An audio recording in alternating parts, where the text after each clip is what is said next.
If you're looking for a new way to support the podcast, check out Dubby.gg, an energy supplement company trying to make a difference. There you can use code SIDEMISSION for 10% off your order. Thank you to Dubby for sponsoring this episode, and we hope you enjoy.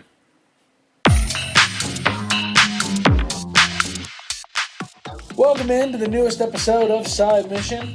I, like always, am the host, Rusty Ellis, joined by just one of the boys, Matt Beck. And Matt, we are finally talking about Pokemon Pokopia, which I want to say this, and I wondered if you had the same issue. Before this game launched, before I started talking about it, did you know how it was pronounced at all? No, I did not. We kept calling it Pokopia. I was like, Pokopia. Yeah, that's what we were both saying. Yeah. But this... An easy way to start this episode, kind of a second question I wanted to ask you. Did you ever envision like this game being as mainstream popular as it has been? I would have never predicted that. I mean, it had all of the right ingredients. I mean, you're taking Pokemon, one of the most, biggest franchises in the world. Yep. You're taking basically Animal Crossing, another big franchise, and then Minecraft, and a more unknown game series called Dragon Quest Builders, which was also very popular. And you're taking all of those and you're putting that in the cauldron and stirring that up. And I'm not surprised that it blew up the way it has. I mean, this is like people are buying Switch 2s just to play this. I've literally seen someone on Twitter, random people just literally buying people on Twitter their own Switch 2s with a copy of Pokopia. I'm not kidding. They send the pictures to show the proof. I know that obviously on Black Friday they'll do the Mario Kart World bundle still, but I feel like they would be wise on Black Friday to bundle this game. This needed to be bundled. I mean, I think it would sell like crazy, especially the people that are the discourse around the game. We'll get into the game, obviously, but the discourse around the game has been interesting because you heard at the launch of the Switch 2 everyone saying, why would I buy this? There's no games for it. Mario Kart World was not enough for some people. At $80, sure, that might be a bit of a hard sell, but it's funny how quickly that changed to there's no games for it to, man, why isn't this game on the Switch 1? Yeah, the discourse online for that. That's insane. I was like, what's what? Y'all can't have it both ways. Either the Switch 2 has to have some exclusives that make it worth buying for you, or it's never going to have exclusives and it's never going to be worth buying for you. Yeah. I mean, it's the discourse is so stupid to me. Yeah. Regardless, the game is really damn good. If you like Animal Crossing, if you like Minecraft, you're going to love this game. If you're a big Pokemon fan, you might love this game, but obviously it is much different than a Pokemon mainline game, a Legends game. It's not that same kind of game. Some of the elements are still there in terms of completing the Pokedex, and then obviously the new Habitat Dex is a part of that as well. But I do think if you're a cozy gamer, this is going to be right up your alley. Yeah, I think that's pretty fair to say. I do have to say, as somebody that is not a cozy gamer, I did struggle early on with this one. I think similarly to how I struggled with Animal Crossing New Horizons when it first came out. The difference is we had a pandemic, I was working from home, and I had all the time in the world to kind of figure things out. I didn't do any time traveling or date skipping or anything like that, but I had to figure that out. Now, with a full-time job that is out of the house, there's not a pandemic present, this game took me a bit to get into. I did say it was pretty addicting early on, but after probably 6 or 7 hours or so, I did find myself saying, okay, I don't know if I can just pick this up every time I'm home. I don't think you had that issue, though. Did you? No, I got really into the game, the flow of the game pretty quickly. I mean, once you start unlocking new habitats and then figuring out how to craft those specific items to make the habitat function so a Pokemon will spawn there. It really started picking up, and the missions in the game are fun. Yes. You start getting Pokemon into your area, and they'll want you to do things for them. Professor Tangrowth is always having something for you to do. And I became really addicted to raising my environmental level. So for the first area a couple of days ago, I got to level 10, which is the max. Yes. And I got the second area, Bleak Beach. I got that to around 6 right now. Yeah. It's just a lot of fun, and also the variety of Pokemon. I was worried that this was because if you have read any of the stuff. This takes place in a post-apocalyptic Kanto, which is crazy. And there are no and there are no humans. And I also apparently found out this is almost a sequel to Let's Go Pikachu and Eevee. Okay, I found that out, which I thought was really cool. And plus, around the area, there's a lot of things to discover. You'll find Pokeballs that'll give you new habitats to unlock, new recipes, just random things. And I definitely want to talk about the crafting in this game. Yes, I think the crafting here is so much easier than Animal Crossing's crafting. Is that because there's stuff everywhere? It feels like Animal Crossing, compared to this at least, it feels like Animal Crossing is a lot more drip fed than this. It is. This does have drip feeding to an extent, but it also feels like you can get a lot more right out of the gate instead of it being very, very, very slow progression. You're only meant to play for maybe an hour or so a day in Animal Crossing, whereas in this game, where things started to click for me was when I started doing missions like you told me to. When the best advice I can give somebody, if you see a thought bubble above a Pokemon's head that says hey, I want to do this, or hey, I want to go swimming, or hey, I want to do this. Yeah, Piplup was a good example. Go and talk to them, because that typically is something you can use to either get a new Pokemon to your area or learn a new skill, or in some cases both, like in the case of Lapras. Getting Lapras into your area and then also being able to learn how to swim, which I feel like opens up a ton of the game. I haven't gone back to the first area since learning that. Yeah. But I do feel like that opens up a lot of stuff. I think that the other thing that got me tripped up early on was going to the second area way earlier than I should have. Because I took it as, if Professor Tangrowth says, hey, you should try exploring out, that was like a cue to, hey, you should go ahead and go to a second area and see about it, exploring more there. Yeah. Instead of, hey, maybe I should try to clean this area up first a little bit more, get my bearings better here, get my environmental level up more here, and then go. When I got to Bleak Beach, I was overwhelmed because of how big the area is. The first time I stepped out into that area, I was like, oh my God. And it's even bigger if you go up the mountain behind you. Yes. There's so much to each area. I know that with Nintendo games, it is a popular talking point to say, is this worth $70? Is this worth $60? This game has more than enough content to justify $70, because I feel like I haven't even scratched the surface of the game. I've spent most of my time in the first two areas, and I've played over 10 hours of the game. I feel like I have dozens of hours left that I can go and do more and learn more and upgrade my current abilities versus what I've already done. I feel like I've played maybe 2% of the game. Yeah. Which is crazy. In the second area, there's a whole recreation of the SS and. Yeah, which is that was really cool. You get the mission with Piplup because he wants you to swim with him, and he gives you the environment to find Lapras, and you just basically go to the end of the beach. You put some rose bushes down. You put a palm tree, and Lapras will pop up, and then you get to surf over to the SS Anne. Yeah, and it's a ghost ship. I was expecting to find ghost Pokemon habitats there. Yeah, I was very surprised when it turned out during one of the missions that Trubbish is having, when he was like, "Hey, something creepy is going on over on that ship." And it's over just there. happening. And it's just an Igglybuff. Yeah. Wasn't it? It was happening. It was happening. Yeah. You're right. It was happening. Yeah, it's really intriguing. The whole post-apocalyptic thing, it's inherently kind of dark when you really start to think about it.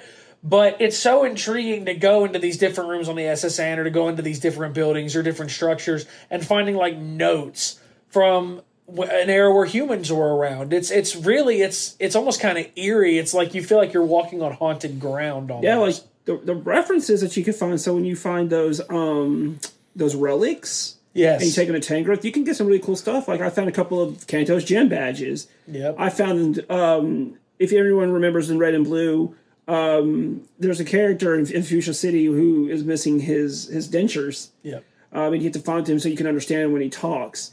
I found those dentures as a relic, which is kind of gross. And battle items are very common relics. Yep. And then the other thing I thought was cool are the fossils, of the fossil Pokemon. Yep. And apparently in the game you can go to what used to be Pewter City. Yeah. And they got the museum there. Yeah. Which you can fix it up and put those fossils in there. Yep. This game is really cool. The lore is really dark, like you said. Even the legendaries are the one are pointing out. You'll randomly run the legendaries, on Bleak Beach when Raikou popped up after Pikachu managed to run the generator. Yep. That was really cool. That was, I think, the part that clicked for me, and what this is going to sound so dumb, but it's the part that really clicked with me that I was like, okay, this is where I can feel the progression.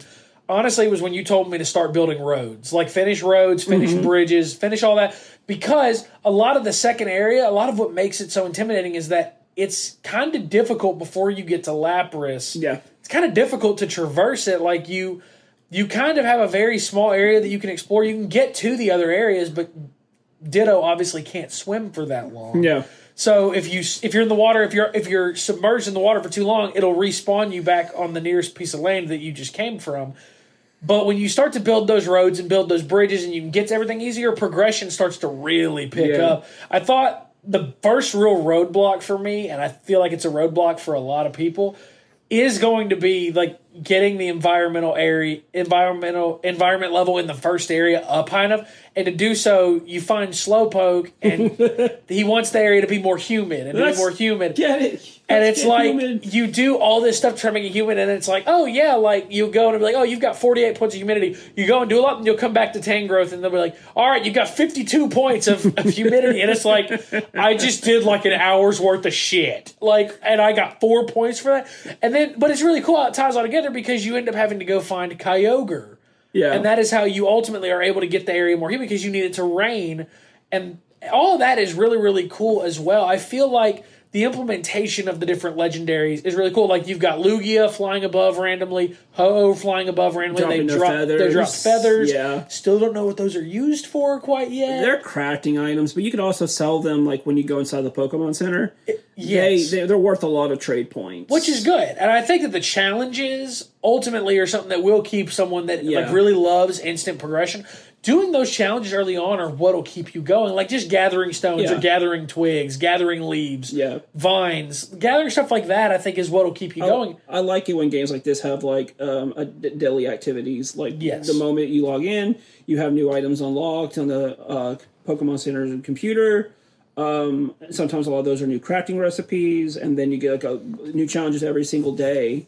And they're very easy. It's just picking up specific items or just talking to a Pokemon or just getting something built. Yes. Very simple things. Yeah, very, very simple. I think that the other part that really started to, like, where I started to really play more was on Bleak Beach, when you've got to start like connecting all the utility poles and building electricity, making the area brighter for Snorlax, or in this game's case, Mosslax. I thought that was really cool because I was like, okay, I see the progression of what I'm doing here. I see how I'm improving this area. I see how all of that is working.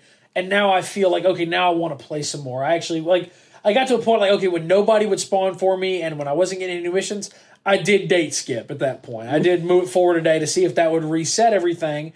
And it did. And thankfully that, again, like, date skipping is very, like, people will look at it and be like, oh, well, that's cheating or you shouldn't do it. No. Absolutely do it. If you're having a hard time just playing for an hour or so and then running into a wall, especially when you're move time forward, getting a tin or a house built. Yes, they say, "Oh, this will take a day." Because that was, I don't want to wait a day. That was one thing that got me in trouble. Was I was like, okay, well, I want to progress things, but the Pokemon I need to progress things are currently working on a house. Yeah. They're currently building a house, so I need to go ahead and move the day forward a little bit, just so that way now I've got access to them, and that works. What was the most interesting habitat that you built so far? Because I've thought about this, and there are a couple like, I think the one for Cubone is really interesting. I love the one for Cubone and Marowak, where it's just a tombstone with flowers around it. It's so interesting. It's sad when you think about their story, but yeah, it was really cool. There was a habitat that I honestly thought that at first when I saw that it was a way to get Electabuzz. I thought that they were like crapping on him. Basically, it's just 4 trash cans. I thought that would be Trubbish. Yeah, I thought Trubbish's was interesting. Of it being like trash can, trash bag, and a signpost, like it being like a garbage collecting spot. Yeah, like that was really interesting. But for those who don't understand the reference, remember in Lieutenant Surge's gym in Vermilion City, trash cans. Yep, the trash cans are where you find the buttons to release the which is a good callback. Things it was. It's a good callback. I love, especially because it takes place in Vermilion City. I thought one that was really interesting because I discovered the incinerator before I realized it was an environment or anything. I was trying to figure out, okay, what Pokemon can I get that know how to build or know bulldoze or whatever, and I found out that Combuskin can learn. I think it's bulldoze. I think is what it can learn. and it's just a trash can next to the incinerator, and that's its environment. And I was like, okay, and then I got the recipe for building an incinerator as well, and I was like, okay, so I can just put this up anywhere. That's kind of cool. Like, I thought that was cool. I thought the water wheel for Prinplup was really cool as well. Got him. Like, I think what I also like about this game when it comes to like improving Pokemon's habitats, you start to kind of just subconsciously, you start to think about, okay, they want a toy, what kind of toy would they play with? Or, okay, they want a decoration, what kind of decoration would they like? So for like Piplup, I think Piplup wanted a decoration. He wanted a shower. So I put up a shower head. Yeah. And I was like, okay, like that fits. And the photo opportunities are also really cool, but there was one that was kind of weird with Piplup where it was like, oh, take a picture of him showering. It's kind of odd. It's kind of odd a little bit. I love the one that I got, the picture opportunity, because I have the whole Hitmon, like I have like the whole line, Hitmonchan, Hitlee, yeah, Hitmontop, the Tyro line. There was one where it was like Hitmontop and Hitmonchan were in a fight. That's like funny. They were fighting, and I got a couple of good shots of that. And that's a callback to the anime because there's an episode in the anime where there's that boxing tournament or whatever that Ash, Misty, and Brock stumble upon. Hitmonchan's the main focus of it. Yeah. But Hitmonlee is a stolen Pokemon of Team Rocket, and they fight in that episode. It's like a callback to that. Jackie Chan, Jet Li. So it's really cool. The one that I liked, and it's one that a lot of people are going to get, is when you have Heracross and Pinsir, and they're comparing their horns. Yeah. I liked that a lot. Yeah. Because obviously I talked about in ZA when we played that, how Heracross became one of my favorite Pokemon because of that game. And I was like, Heracross, I wasn't familiar with your game before this. But I liked that, and that was a Pokemon that when I finally got Heracross to spawn, I was very happy. Dude, I wanted to point out like how brilliant some of the dialogue is in this game for some Pokemon. Like Paris and Parasect have some very interesting ones. I've not had them spawn yet. Okay, so Paris and Parasect, remember their whole lore is the fact that they are Pokemon that were taken over by a fungus, and especially Parasect, he's completely taken over. Yes. There was a point where I asked, hey, Parasect, are you comfortable with your habitat, your home? And he said he wanted food. I gave him food, and obviously I got like the the lightness going up. But he was like, I'm still hungry. Like I don't feel like I've eaten anything because he's a parasite. taking over. The parasites are taking the food. Like I thought that the dialogue in this game like is really smart. Yeah, I think that the dialogue, it strikes the perfect balance. The one thing about Animal Crossing New Horizon with the villagers, the villager dialogue gets very annoying. It gets repetitive. It's very repetitive. And they call you like the same thing over and over, where I felt like every Pokemon, like every interaction was different. Yeah. And it's like it doesn't get, and I think that's the strength here is at some point you can have too many villagers in Animal Crossing. Yeah. In this game, I felt like having more and more Pokemon and it never feeling crowded. Yeah. I feel like that was a big positive. There's so much space. Because it felt like even if like I feel like Drifloon did not act the exact same with me as Timber did. Onyx did not act the exact same way as Spinarak or as Ariados. And I felt like there was enough variety there to where, okay, I want to see how these Pokemon interact. Like when you get Zorua for the first time and all it wants to do is play hide and seek. Yeah. I thought that was perfect. Transform thing was I'm fun. like, that is exactly what Zorua would want to do in this aspect. And I also, I go back to the entire overarching narrative of the game being Professor Tangrowth trying to figure out, okay, what happened to the humans? Can we get them back? Yeah. Is it a little dark? Yeah. But I think it's also just subtle enough to where a kid is not going to pick up on the darkness of that, but an adult like me and you can, and it's like it'll hit for both generations. Especially for those who grew up and we know these areas that we're exploring. Yes. We know that, you start off in Fuchsia City.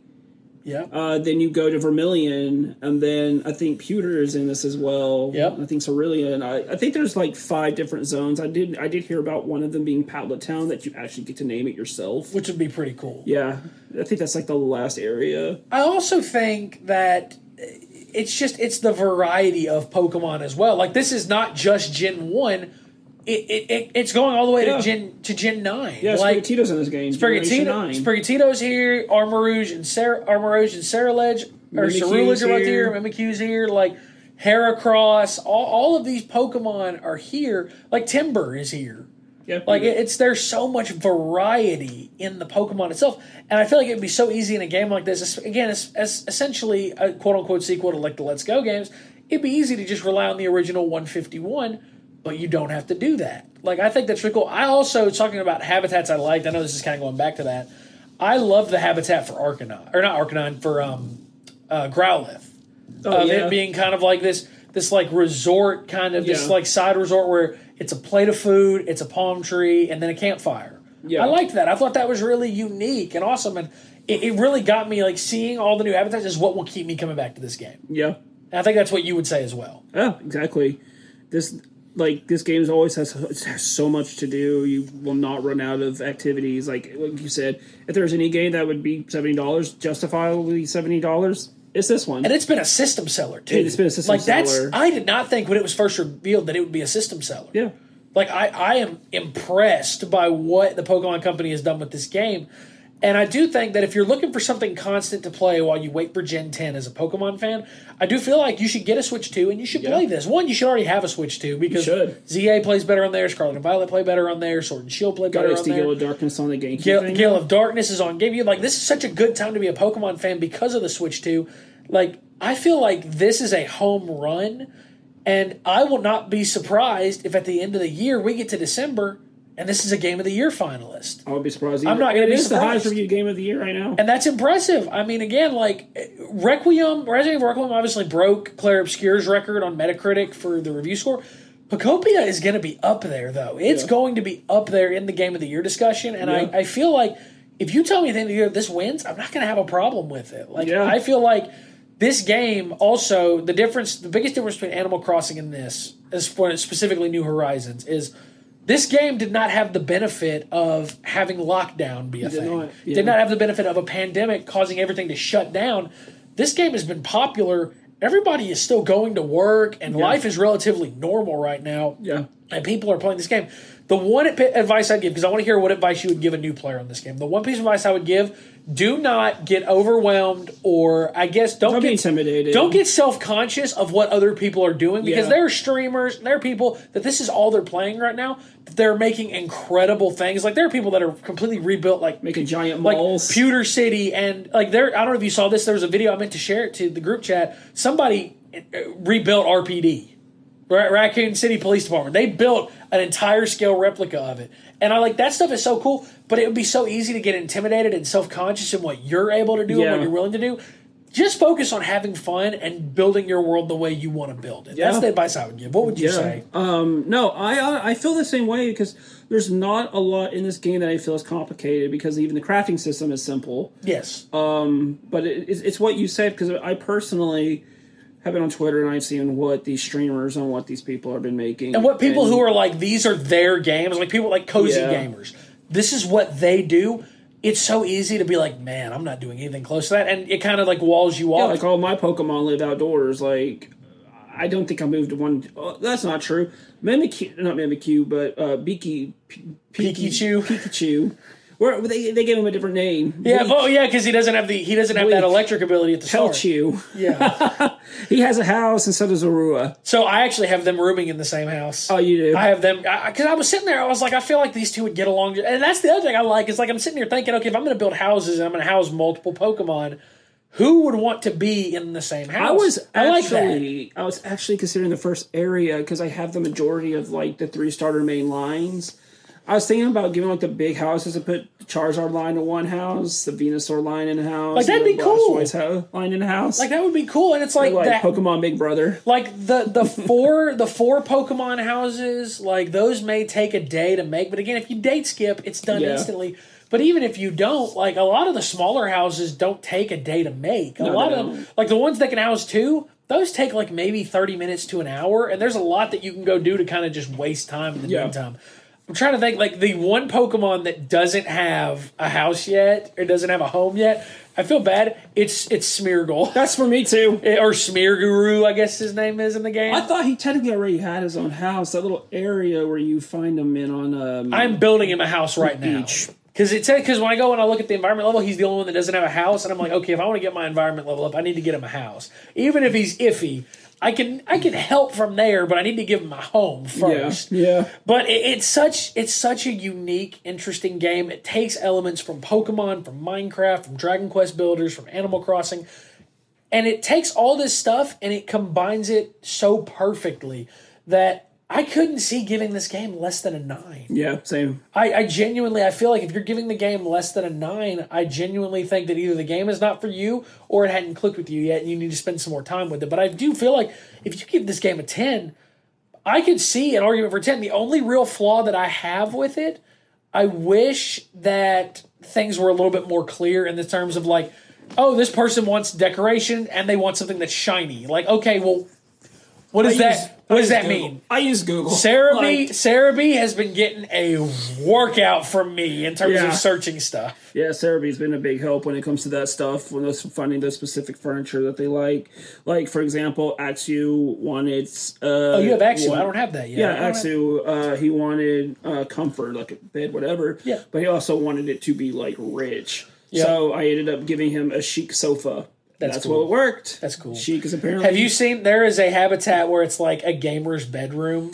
Yeah. It's like a bed. It's a bed. It's a lot of electricity. I can't remember what else. I know who that is. Who is it? It's Metagross's. That's badass. I like that. It's like Beldum, Matang, or Metagross's. That's really cool. And I'm sure one of them probably knows Bulldoze. So I should probably be trying to get that. I feel like, outside of that, I feel like the game is top notch. In terms of cozy games, I think this is the best one out there right now.